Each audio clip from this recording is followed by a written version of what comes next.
کو پتہ ہی نہیں چل رہا کہ میں نے کیا پہنا. سب پتا ہے ان کو اچھی طرح, بولتے نہیں ہیں. آپ بس ذرا گھر کے اندر تھوڑی سی ادائیں ودائیں دکھائیں, ان کو لبھائیں, اس لیے کہ بہرحال دیکھیے دنیا بڑی فتنے کی ہے.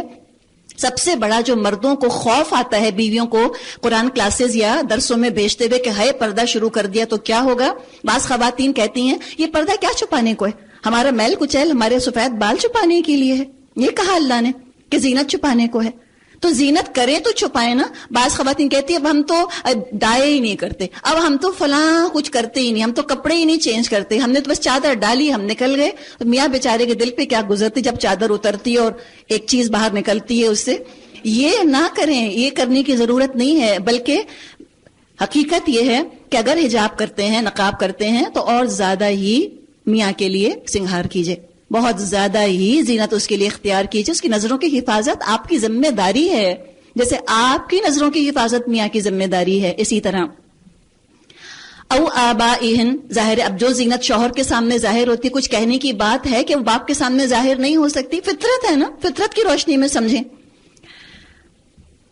او آبائی بعولتہن, اور شوہروں کے باپ سسر کے سامنے, وہ بھی ہم جان سکتے ہیں کہ بہو اور سسر کے سامنے کیا لمیٹیشنز ہیں اور کتنی زینت ظاہر کرے گی. او ابنائہن, اور اپنے بیٹوں کے آگے زینت ظاہر کرتی ہے اس کے اپنے پیٹ سے نکلے, اور شوہروں کے بیٹے یعنی سوتیلے بیٹے, بھائی, بھائیوں کے بیٹے, بہنوں کے بیٹے, اپنے میل جول یعنی شریف جانی پہچانی عورتیں جو ساری دنیا میں آپ کے حسن کے قصے نہ بیان کریں, آپ کی ویکسنگ کر کے گئی اور سب کو بتا دیا کہ ان کی باڈی کیسی ہے, نعوذ باللہ.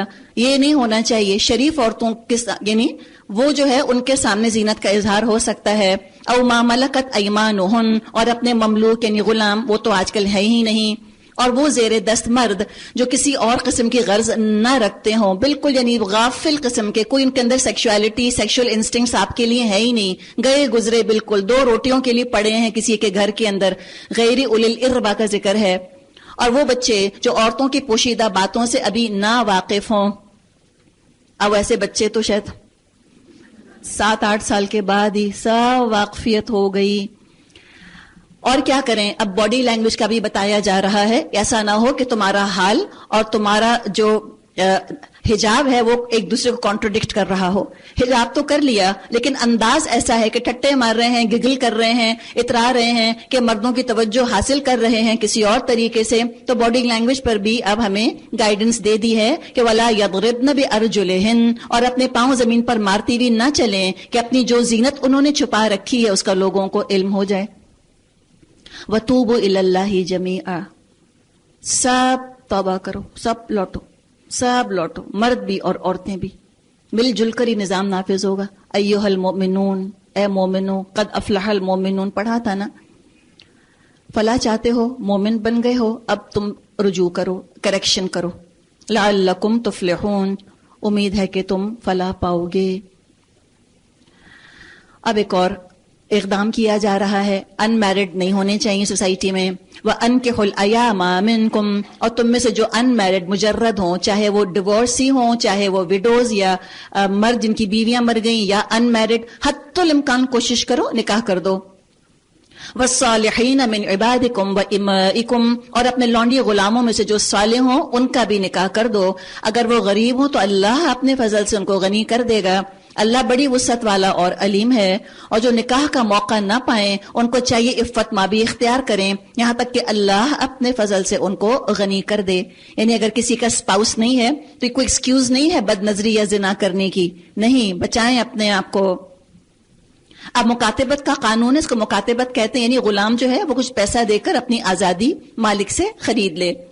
اور تمہارے مملوک میں سے جو مکاتبت کی درخواست کریں ان سے مکاتبت کر لو اگر تم کو معلوم ہو کہ ان کے اندر بھلائی ہے, اور ان کو اس مال میں سے دو جو اللہ نے تم کو مال دیا ہے. اب ایک اور امیزنگ سوشل ریفارم اور بات کی جا رہی ہے. ایسا طبقہ جو کہ نہ صرف گرا پڑا ہے بلکہ نہایت ناپسندیدہ, جس نے کہ اپنی روزی ہی زنا بنایا ہوا ہے, پروسٹیٹیوٹس جن کو کہا جاتا ہے.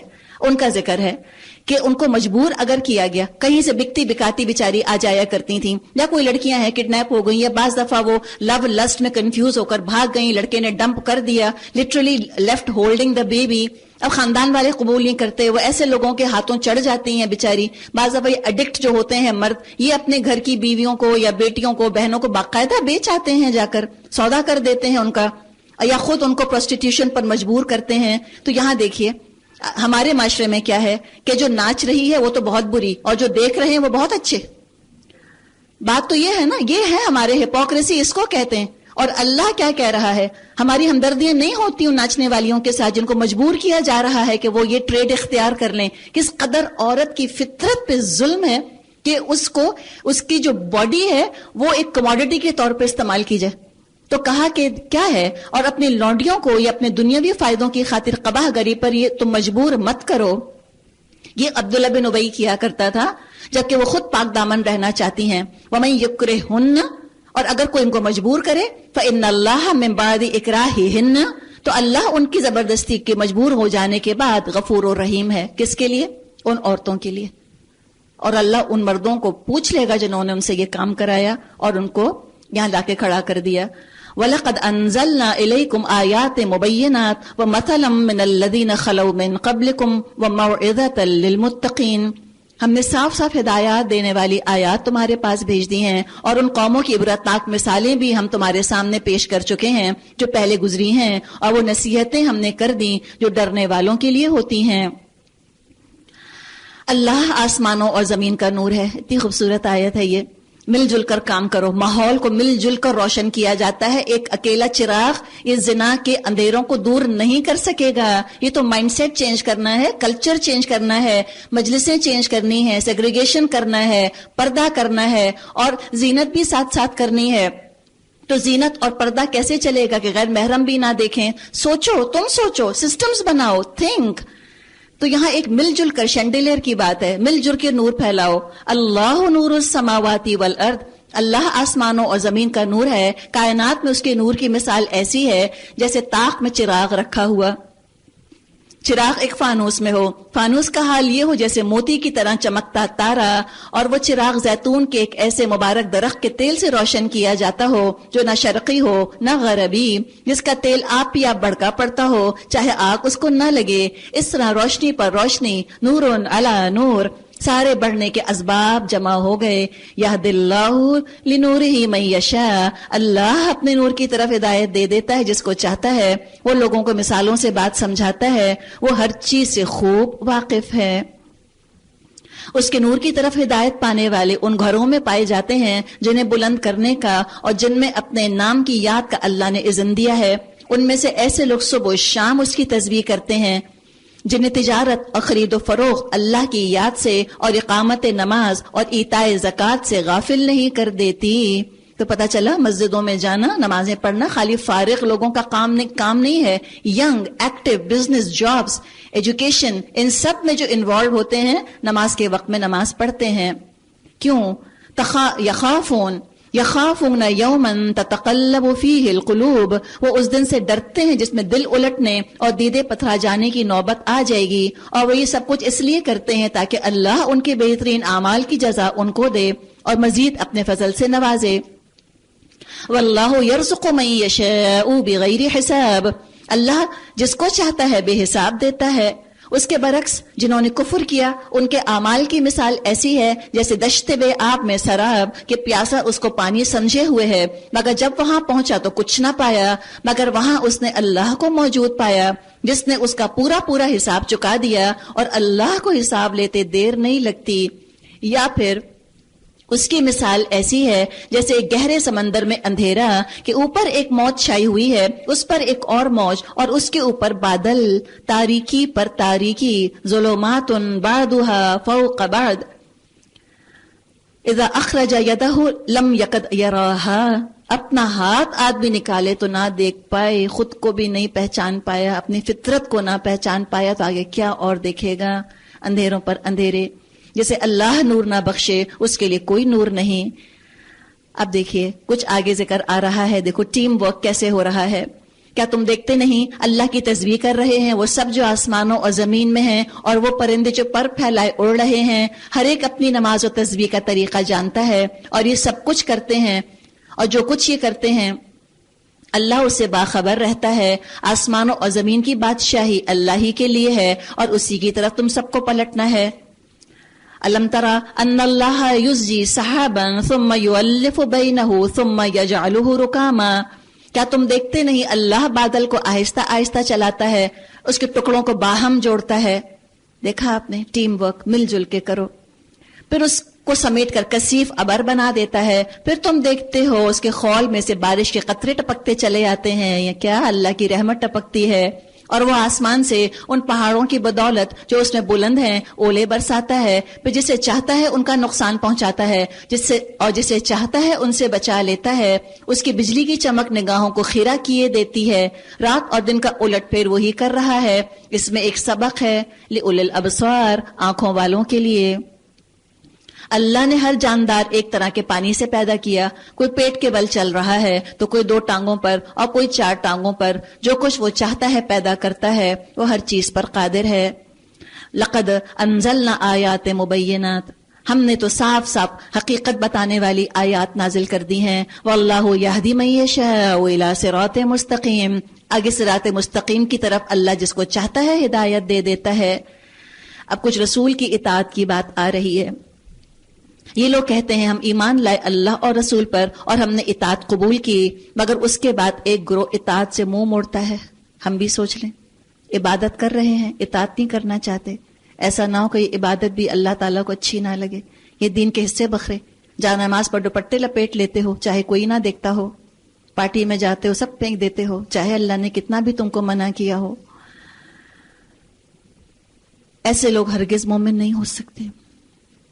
وَإِذَا دُعُوا إِلَى اللَّهِ وَرَسُولِهِ، اور جب ان کو بلایا جاتا ہے اللہ اور رسول کی طرف تاکہ رسول ان کے آپس کے مقدموں کا فیصلہ کرے، تو ایک فریق کنی کترا جاتا ہے۔ البتہ اگر حق اس کے موافقت میں ہو تو رسول کے پاس بڑے اطاعت کیش بن کر آ جاتے ہیں۔ کیا ان کے دلوں کو منافقت کا روگ لگ گیا؟ کیا یہ شک میں پڑے ہوئے ہیں؟ یا ان کو خوف ہے کہ اللہ اور اس کا رسول ان پر ظلم کرے گا؟ أَن يَحِيفَ اللَّهُ عَلَيْهِمْ وَرَسُولُهُ، یہ خوف ہے اے عورتوں تم کو کہ اللہ رسول ظلم کر رہے ہیں۔ یہ تمہارے لیے پروٹیکشن ہے۔ جی ہاں، اگر یہ پروٹیکشن اختیار نہیں کرو گی تو ایکسپلائٹیشن ہوگا۔ اور کیا عورت بک رہی ہے آج، کیا کموڈٹی ہے واقعی، کیا آلو پیاز ہوں گے جو عورت ہے، اتنی سستی، اتنی ہلکی۔ تو یہ ہمیں خود سوچنے کی ضرورت ہے کہ اللہ تعالیٰ نے ہمیں کتنا پروٹیکٹ کیا، اور یہ پردہ میرا حق ہے، کوئی چھین نہیں سکتا، مجھے کسی کی اجازت نہیں چاہیے۔ ہاں، مائنڈس بنانے کے لیے، ذہن سازی کے لیے میں گھر جا کے ڈسکس ضرور کر سکتی ہوں، آپ ڈسکس کیجئے، آپ کسی کی اجازت کے محتاج نہیں ہیں۔ اللہ نے آپ کو حکم دیا ہے، آپ کا حق ہے کہ آپ پردہ کریں۔ ویمنز رائٹس کا یہ ایشو ہونا چاہیے کہ عورتوں کو پردے کا حق ہے، کوئی ان کا حق نہیں لے سکتا، نہ والدین، نہ شوہر، نہ کوئی اور۔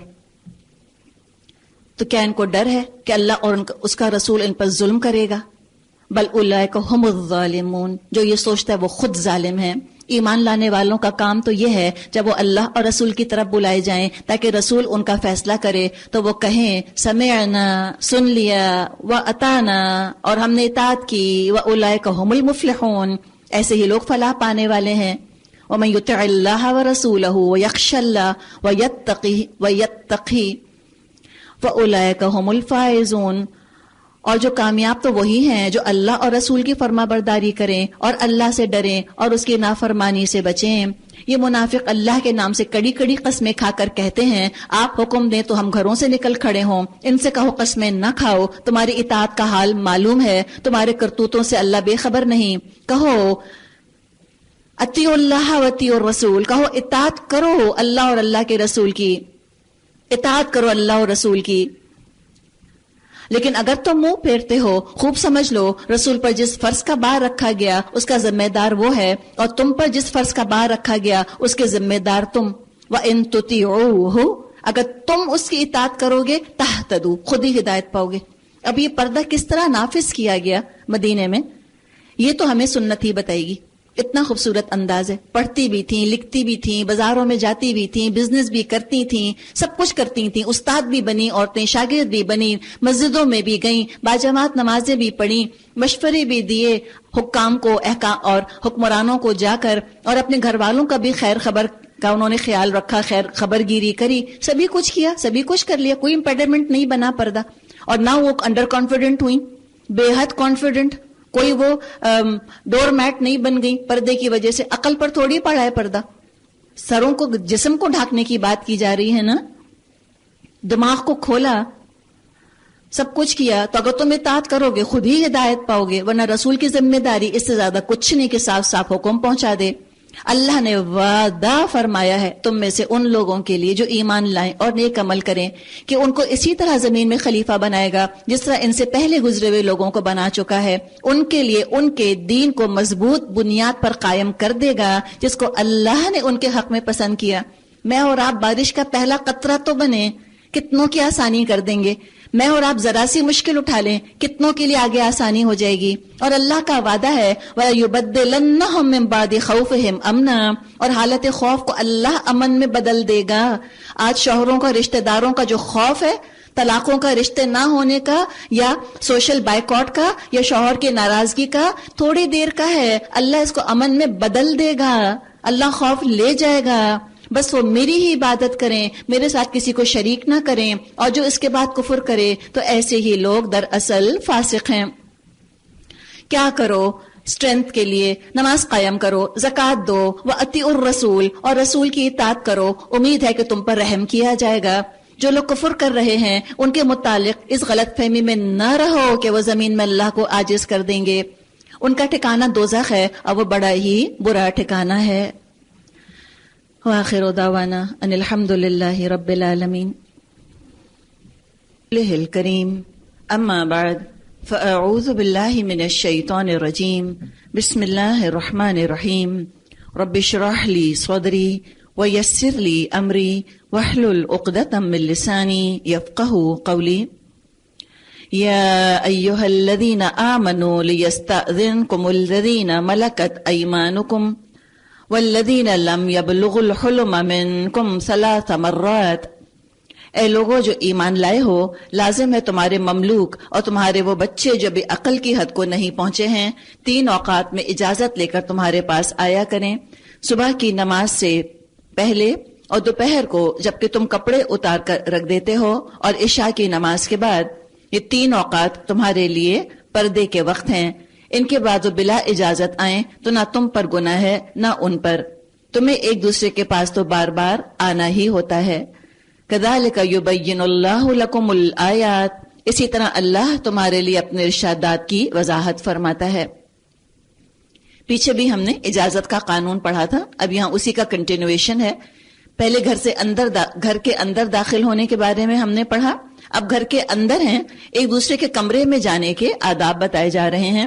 اور یہاں کانشیس کیا جا رہا ہے کہ کچھ پرائیویسی کے اوقات ہوتے ہیں, جیسے بھی آپ نے پڑھا کہ جب تم دوپہر کو کپڑے اتار دیتے ہو, کپڑے سے مطلب ایکسٹرا کپڑے جو پہنے ہوتے ہیں, جیسے کہ مرد کرتا اتار کے رکھ دیتے ہیں, عورتیں دوپٹے اتار کے رکھ دیتی ہیں, ریلیکس کرنے کا ٹائم ہوتا ہے, بے تکلفی کا ٹائم ہوتا ہے. تو اس میں ذرا سا تکلف بتا دیا گیا کہ ایسا نہ ہو کہ ان اوقات میں جو کہ شوہر بیوی کے بے تکلفی کے اوقات ہو سکتے ہیں, بچے کمروں میں گھس آئیں اور بچوں کے لیے بھی امبیرسمنٹ ہو اور پیرنٹس کے لیے بھی امبیرسمنٹ ہو. واللہ علیم حکیم, اور وہ علیم و حکیم ہے. اور جب تمہارے بچے عقل کی حد کو پہنچ جائیں تو چاہیے اسی طرح اجازت لے کر آیا کریں جس طرح ان کے بڑے اجازت لیتے رہے. اس طرح اللہ اپنی آیات تمہارے سامنے کھولتا ہے اور وہ علیم و حکیم ہے. اب آپ نے پہلے بھی پردے کے بارے میں کچھ تھوڑا بہت سنا, اب یہاں سمجھے کہ بس اب اس ٹاپک کو کمپلیٹ کیا جا رہا ہے کہ اگر کسی عورت کی عمر زیادہ ہو گئی ہے, والقواعد من النساء کا لفظ آ رہا ہے, قواعد من النساء یہ ٹرم آ رہی ہے, اس کو عربی میں عجوز کہا جاتا ہے, بالکل بڑھیا پھونس جس کو کہ کہا جائے. ایسی عورت جو اتنی بوڑھی ہو گئی, نکاح کی امیدیں نہیں, کوئی اس کے اندر جذبات نہیں بچے, بالکل لک کانشیس نہیں ہے, نہ اس کو کوئی ڈائی کرنے کی فکر, نہ اس کو تھریڈنگ کی فکر, نہ بلیچ کرنے کی فکر, اپنا آپ سنبھالنا اس کا مشکل ہو. تو اس عمر کو اگر پہنچ گئی، ہڈیاں گھل گئی ہیں، دیکھنے والے گھن کھاتے ہیں، جھریاں پڑ گئی ہیں، آنکھوں سے نظر نہیں آتا، تو اللہ تعالیٰ نے اس حال میں اس کے لیے احکامات کو بھی ہلکا کر دیا ہے. فرمایا والقواعد من النساء اللاتي لا يرجون نکاحا، اور جو عورتیں جوانی سے گزری بیٹھی ہوں، نکاحا فلیس علیہن جناح ان یدعن ثیابہن، تو جو عورتیں جوانی سے گزر بیٹھی ہوں اور نکاح کی امیدوار نہ ہوں، وہ اگر اپنی چادریں اتار کر رکھ دیں تو ان پر کوئی گناہ نہیں. چادریں کون سی؟ یہ جو بڑی چادریں گھر سے باہر جانے کے لیے استعمال کی جاتی ہیں، جیسے کہ ہم نے بات اس دن کی تھی کہ جو آؤٹر کورنگ ہوتی ہے، سادہ آؤٹر کورنگ جو انسان کی زینت کو، عورت کی زینت کو چھپانے والی ہوتی ہے، ابائی جس کو کہ آج کل ہم کہتے ہیں، چادریں جن کو کہتے ہیں، تو اللہ تعالیٰ نے ان کے لیے قانون ہلکا کر دیا. اور ساتھ ہی فرمائے غیر متبرجات بزینہ، بشرط یہ کہ زینت کی نمائش کرنے والی نہ ہو، زینت کی نمائش نہ کریں. اگر اب معاملہ ایسا ہے کہ عمر تو ہے زیادہ، جسم بوڑھا ہو رہا ہے لیکن دل ابھی جوان ہے، ہار سنگھار کرنے کو دل چاہتا ہے، اور اگر کوئی بڑی اماں کہہ دے تو برا لگتا ہے، کوئی اماں جی کہہ کر پکارے تو انسلٹ فیل کرتی ہیں، یا یہ ہے کہ نانی یا دادی بن چکی ہیں اور ارمان دل کے اندر ابھی یہ ہے کہ اپنے پوتے پوتیوں کی میں اماں یا بہن لگوں، تو یہ ارمان اگر ہے، بناؤ سنگھار کا شوق ہے، لوگ کانشیس ہیں، اسلام نے کنڈیم نہیں کیا اس چیز کو.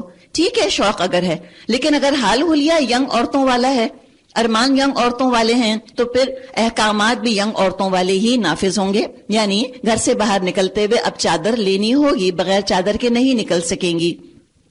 اور ان کے بارے میں بھی فرمایا، یعنی اس عمر میں بھی وَأَن يَسْتَعْفِفْنَ خَيْرٌ لَهُنْ، تاہم وہ بھی حیاداری ہی برتیں تو ان کے حق میں اچھا ہے. یہ کیوں کہا کہ زیادہ عمر کی ہو کر بھی اگر اپنے برقعے نہ اتار کے رکھیں، چادریں نہ اتار کے رکھیں تو اچھی بات ہے.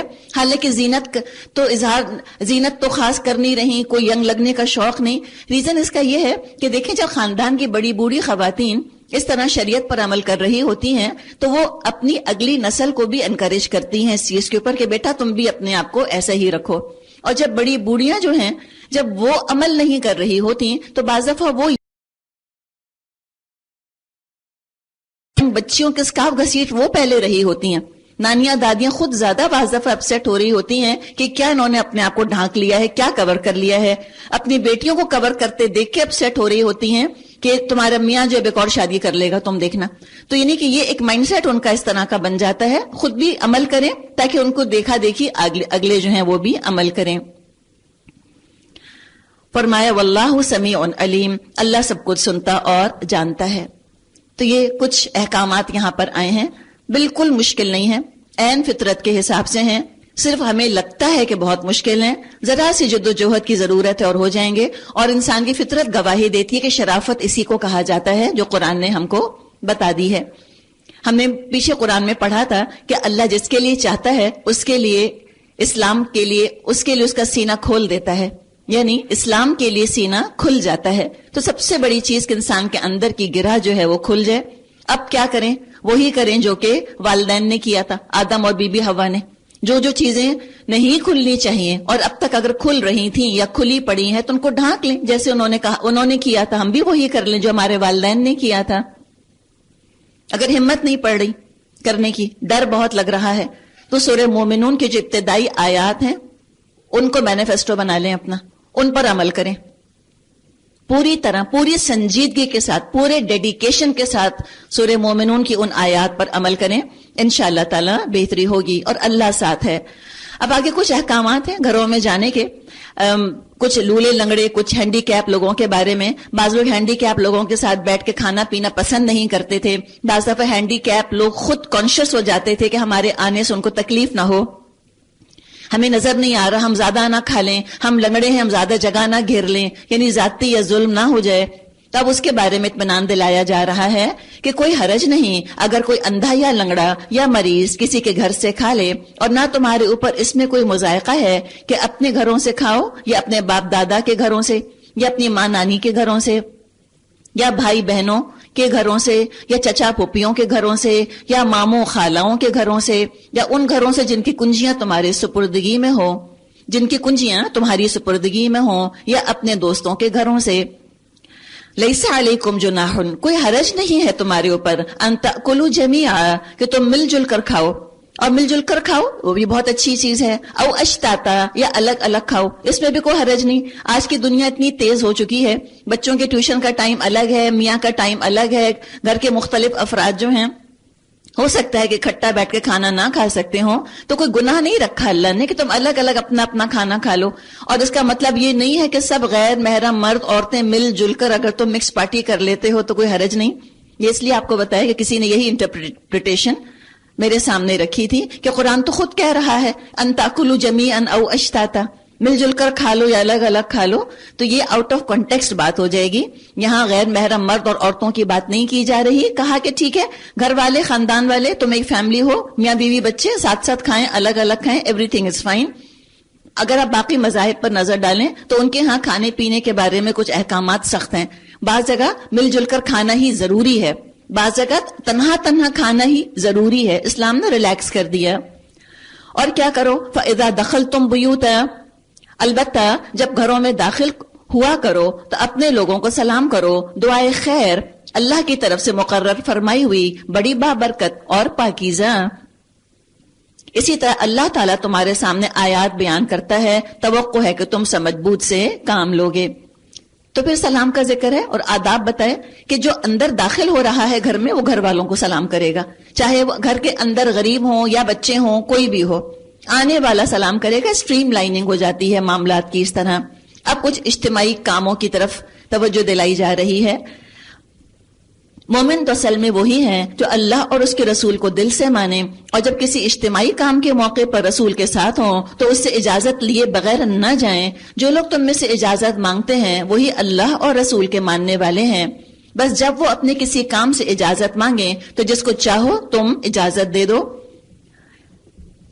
اور ایسے لوگوں کے حق میں اللہ سے دعائیں مغفرت کیا کرو.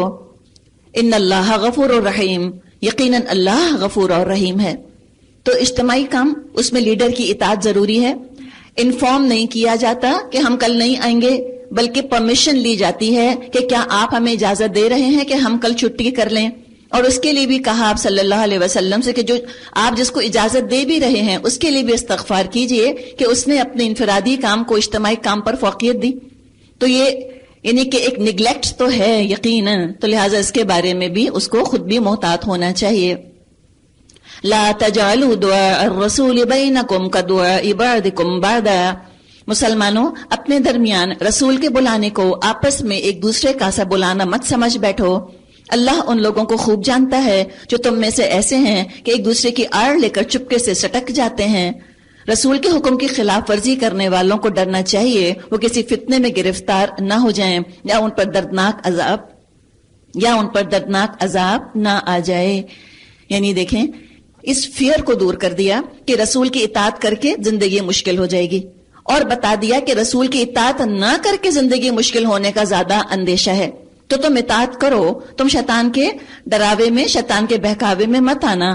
الا آگاہ ہو جاؤ, ان للہ ما فی السماوات والارض, آسمان اور زمین میں جو کچھ ہے اللہ کا ہے. تم جس روش پر بھی ہو اللہ اس کو جانتا ہے. وَيَوْمَ يُرْجَعُونَ إِلَيْهِ, اور جب وہ سب لوٹائے جائیں گے اللہ کی طرف, فَيُنَبِّئُهُمْ بِمَا عَمِلُوا, تو وہ بتا دے گا ان کو جو کچھ وہ عمل کرتے رہے. وَاللَّهُ بِكُلِّ شَيْءٍ عَلِيمٌ, اور اللہ ہر چیز کا علم رکھتا ہے. کسی نے کہا ہے کہ اپنا حساب لو اس سے پہلے کہ تمہارا حساب لیا جائے, تو خود ہم اس قرآن کو جو کہ فرقان ہے اس کی روشنی میں اپنے آپ کو جج کر لیں. کبھی اپنے نفس کو یا معاشرے کو اپنے اوپر جج مت بنائیں. بڑا فکل جج ہے, بڑا لا علم جج ہے جس کو کہ ہم نے اپنے اوپر بٹھا لیا ہے. اللہ رسول سے اچھا جج کون ہوگا؟ اور حقیقت ہے کہ فطرت انسان کو بہت کچھ خود بھی بتا دیتی ہے. سورۃ الفرقان مکی سورت ہے. اس سورت میں ہم دیکھیں گے کہ قرآن کا ذکر آ رہا ہے.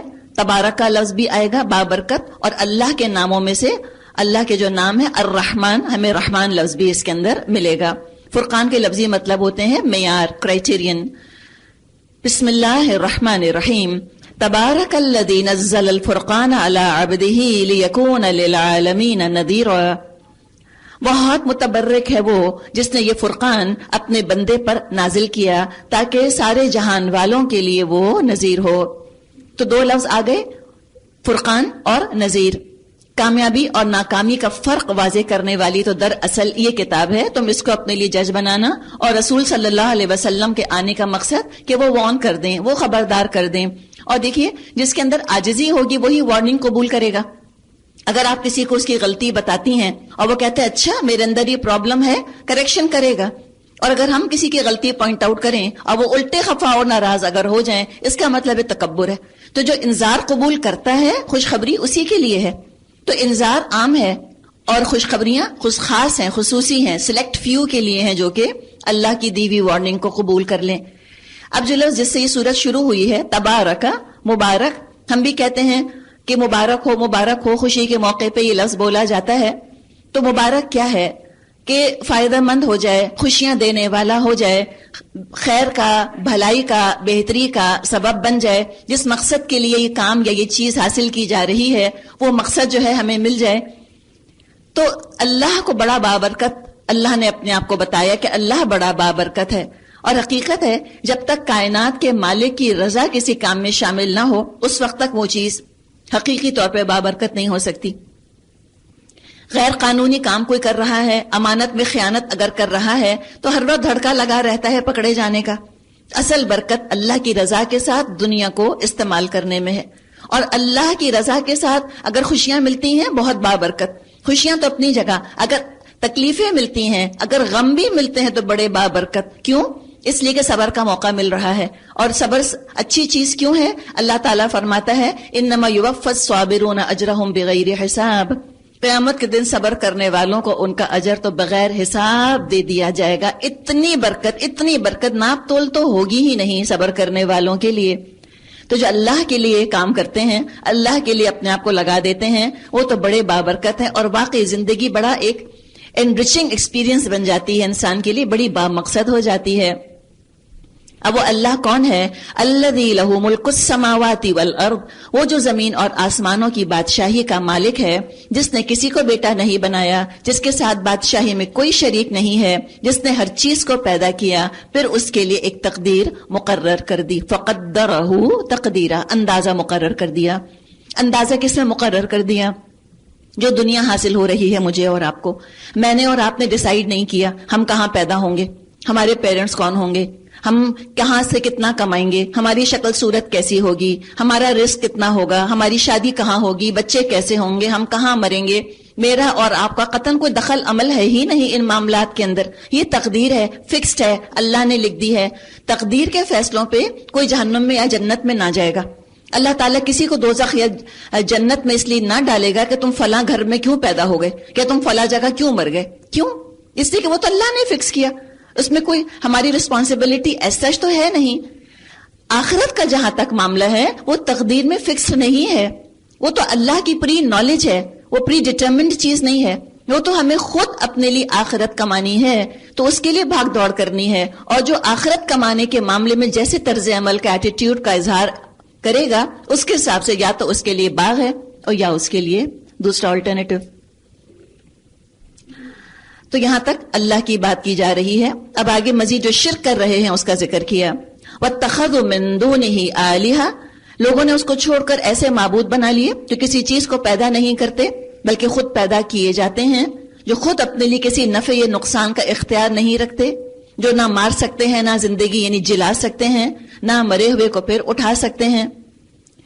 کاش کہ ہم اس کو 1450 سال پہلے مشرکین کے بتوں کا شرک نہ سمجھیں, جس پر بھی ہم نے بھروسہ کیا, جس کے ڈر سے بھی ہم نے اللہ کی بات نہ مانی, وہی معبود ہے.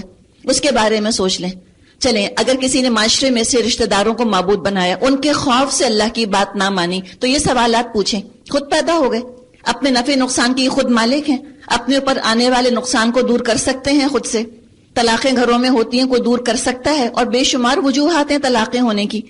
لیکن شیطان کیا ڈراوا دیتا ہے کہ اللہ کی اطاعت کی تبھی یہ حادثہ پیش آئے گا ورنہ نہ آئے گا. اور پوچھیں کہ میں جن سے ڈر رہی ہوں کیا یہ موت اور زندگی پر قادر ہیں. شوہروں سے ڈرتے ہیں, پوچھیں کہ شوہر اپنی خود پیدا ہو گئے, کیا یہ اپنی موت کو دور کر سکتے ہیں, کیا اپنے نفع نقصان کے مالک خود ہیں, کیا بزنس میں کبھی ان کو نقصان نہیں ہوتا, اگر کسی نے فائدہ ان کو دیا تو کس نے دیا. تو بابرکت کیا ہے, کون سا گھر بابرکت ہے جہاں اللہ کی اطاعت فخر کے ساتھ کی جاتی ہو, اور برکت وہاں نہیں ہوگی جہاں اللہ ہی کی نافرمانی ہے، جہاں خیانتیں ہی خیانتیں ہیں۔ اللہ نے امانت کے طور پہ سب کچھ دیا اور اللہ ہی کی ناراضگی میں ان چیزوں کو استعمال کیا جائے تو معبودوں کو ہم اس طرح پرکھ سکتے ہیں، ہمیں خود پتہ چل جائے گا ہم نے کس کو معبود بنایا۔ وقال الذین کفروا، جن لوگوں نے نبی کی بات ماننے سے انکار کر دیا ہے وہ کہتے ہیں، یہ فرقان ایک من گھڑت چیز ہے جسے اس شخص نے خود ہی گڑھ لیا ہے اور کچھ دوسرے لوگوں نے اس کام میں اس کی مدد کی ہے، بڑا ظلم اور سخت جھوٹ ہے جس پہ یہ لوگ اتر آئے ہیں۔ کہتے ہیں یہ پرانے لوگوں کی لکھی ہوئی چیزیں ہیں جنہیں یہ شخص نقل کراتا ہے اور وہ اسے صبح و شام سنائی جاتی ہیں۔ اے محمد صلی اللہ علیہ وسلم ان سے کہیے اسے نازل کیا ہے اس نے جو زمین اور آسمانوں کا بھید جانتا ہے، انہ کان غفورا رحیما، حقیقت یہ ہے وہ بڑا غفور رحیم ہے۔ یعنی ان کی ایسی گستاخیوں پہ ان کو پکڑتا نہیں ہے، مہلت دے رہا ہے۔ اشارہ ہے الزام کی طرف جو آج تک لگایا جاتا ہے کہ آپ صلی اللہ علیہ وسلم نے نعوذ باللہ تورات اور انجیل ہی کو ریسائیکل کر دیا، اسی پرانی چیز کو نئی ایڈیشن کے طور پہ آگے لا کر پیش کر دیا۔ فرمایا کہ نہیں، یہ ایسی بات نہیں ہے۔ تب ہم دیکھ رہے ہیں کہ اللہ کا ذکر آیا، اس کے بعد اب رسول کے بارے میں بات شروع ہو گئی۔ اب ایک اور اعتراض، وقالوا ما لهذا الرسول، کہتے ہیں یہ کیسا رسول ہے جو کھانا کھاتا ہے اور بازاروں میں چلتا پھرتا ہے، کیوں نہ اس کے پاس کوئی فرشتہ بھیجا گیا جو اس کے ساتھ رہتا اور نہ ماننے والوں کو دھمکاتا، یا اور کچھ نہیں تو اس کے لیے کوئی خزانہ ہی اتار دیا جاتا، یا اس کے پاس کوئی باغ ہی ہوتا جس سے یہ اطمینان کی روزی حاصل کرتا۔ وقال الظالمون، اور ظالم کہتے ہیں، ان تتبعون الا رجلا مسحورا، تم لوگ ایک سحر زدہ آدمی کے پیچھے لگ گئے ہو۔ بہت سے اعتراضات، بہت سی فرمائشیں۔ اللہ تعالیٰ کیا فرماتا ہے، انظر کیف ضربوا لک الامثال فضلوا فلا یستطیعون سبیلا، دیکھو کیسی عجیب عجیب حجتیں یہ لوگ تمہارے آگے پیش کر رہے ہیں، ایسے بہکے ہیں کوئی ٹھکانے کی بات ان کو نہیں سوچتی۔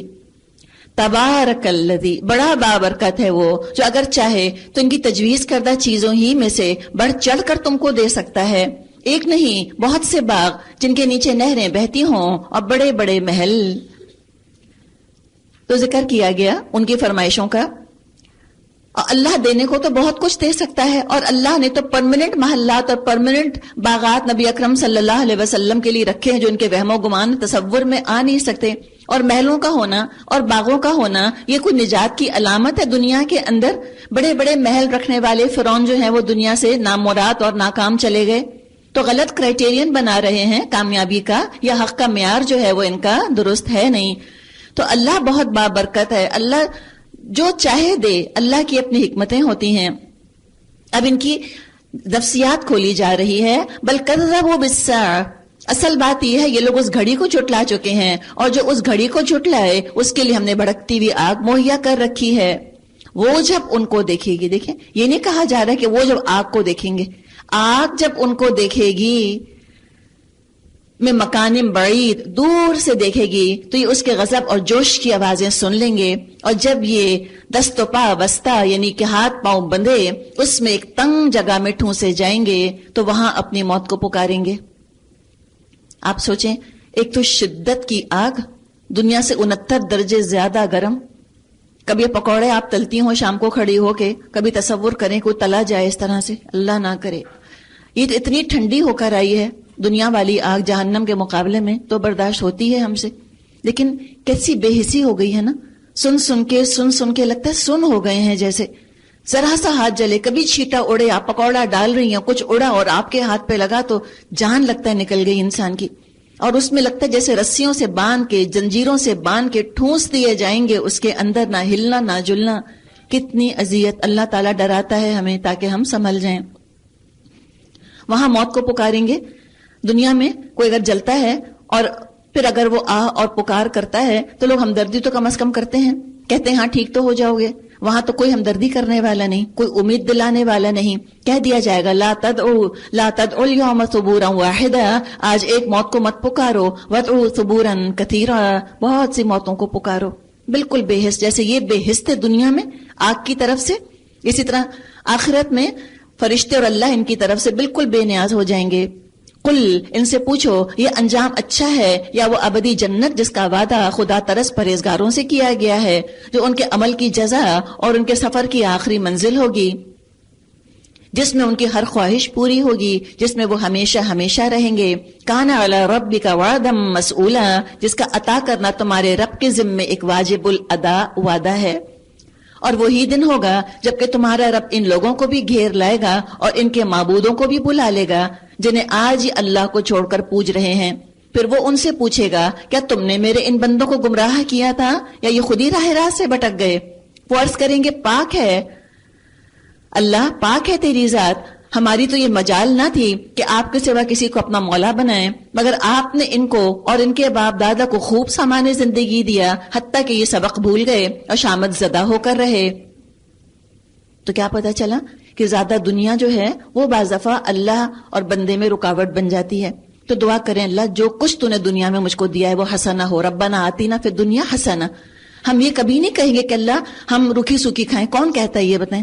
کوئی چاہتا ہے اپنے بچوں کے لیے، کوئی دعا کرتا ہے اپنے بچوں کے لیے کہ اللہ روکھی سوکھی کھائیں، بس دکھی بھی رہیں، بس روتے دھوتے رہیں؟ کوئی نہیں چاہتا، نہ اپنے لیے نہ دوسرے کے لیے. دنیا چاہیں کوئی حرج نہیں ہے، آسائش چاہیں، آرام چاہیں، آرائش چاہیں، نہ آسائش میں حرج ہے اور نہ آرائش کے اندر حرج ہے. حرج سارے کا سارا نمائش کے اندر اور اللہ سے بے خوف ہو جانے میں ہے، اور حرام میں منہ مارنے میں ہے، اور ان نعمتوں میں خیانت کرنے میں ہے.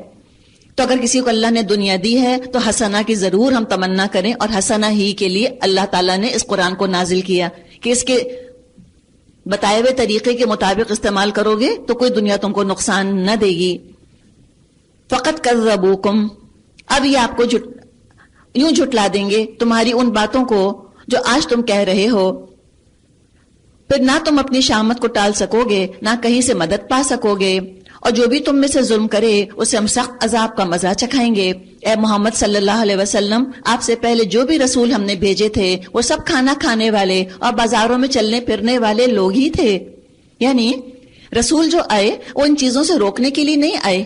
کیسے ہو سکتا تھا کہ وہ روکنے آئے؟ وہ تو عملی نمونہ بننے آتے تھے. وہ یہ کہنے نہیں آتے تھے کھانا مت کھانا، بازار مت جانا. یہ بتانے آتے تھے کھانا کیسے کھاؤ، کیا کھاؤ، کیسے کماؤ. وہ یہ بتانے آتے تھے تجارت کیسے کرو، کیا خرید و فروخت کے تمہارے ادب آداب اور اصول ہونے چاہیے. تو وہ تو دنیا ہمیں چلانے کا طریقہ سکھانے دراصل آئے. تو وہ بے نیاز ہو کر کیسے بیٹھ سکتے تھے خانقاہوں میں جا کر بیٹھ جائیں؟ تو یہ اعتراضی نامعقول ہے جو کیا گیا، رسول کے آنے کا مقصد ہی نہ سمجھا گیا. فرمایا وَجَعَلْنَا بَعْضَكُمْ لِبَعْضٍ فِتْنَةً، دراصل ہم نے تم لوگوں کو ایک دوسرے کے لیے آزمائش کا ذریعہ بنا دیا. حقیقت ہے کافر مسلمانوں کے لیے اور مسلمان کافروں کے لیے، عورتیں مردوں کے لیے، مرد عورتوں کے لیے، میکہ اور سسرال ایک دوسرے کے لیے، بہو ساس کے لیے اور ساس بہو کے لیے، مختلف رشتے، نوکر آقا کے لیے، مالکوں کے لیے، مالک نوکروں کے لیے. یہ سب ایک دوسرے کے لیے آزمائش ہے. اللہ ایک کو دوسرے سے آزما رہا ہے. حقوق ادا کرتے ہو، قوت برداشت کا ثبوت دیتے ہو، ہمبل بنتے ہو، ایک دوسرے کے حقوق تم اچھی طرح سے احسان کے ساتھ دینے کی کوشش کر رہے ہو، گناہوں میں تو نہیں پڑتے، یہ محبتیں کہیں تم کو اللہ کا نافرمان تو نہیں بنا رہی. تو یہ تو فتنہ تو ہے. اور مال اور اولاد کو تو کہا ہی گیا ہے فتنہ، کہ تمہارے جو مال ہیں اور تمہاری بیویاں یہ بھی فتنہ ہے. بیویوں کو، مال کو، اولاد کو، سب کو فتنہ کہا گیا. تو کیا کرو؟ اتصبرون، پوچھا گیا کیا صبر کرو گے؟ بہت ترغیب ہے اس کے اندر، کرو صبر کرو. صبر سے کیا مطلب؟ ان کے حق ادا کرو لیکن اللہ کا حق مت مارنا، ان کی فرما برداری اطاعت کرتے کرتے. جیسے کہ حدیث میں آتا ہے لا طاعت لمخلوق فی معصیت الخالق، کسی مخلوق کی اطاعت نہیں ہوگی اس حال میں کہ خالق کی نافرمانی ہو رہی ہو. تو صبر کرنا ضروری ہے. جیسے کہ آتا ہے نا کہ ان النصر مع الصبر، کامیابی جو ہے وہ صبر کے ساتھ ہے. وکان ربک بصیرا، اور تمہارا رب سب کچھ دیکھ رہا ہے. وآخر دعوانا ان الحمد للہ رب العالمین. سبحانک اللہم وبحمدک نشہد ان لا الہ الا انت نستغفرک ونتوب الیک. السلام علیکم ورحمۃ اللہ وبرکاتہ.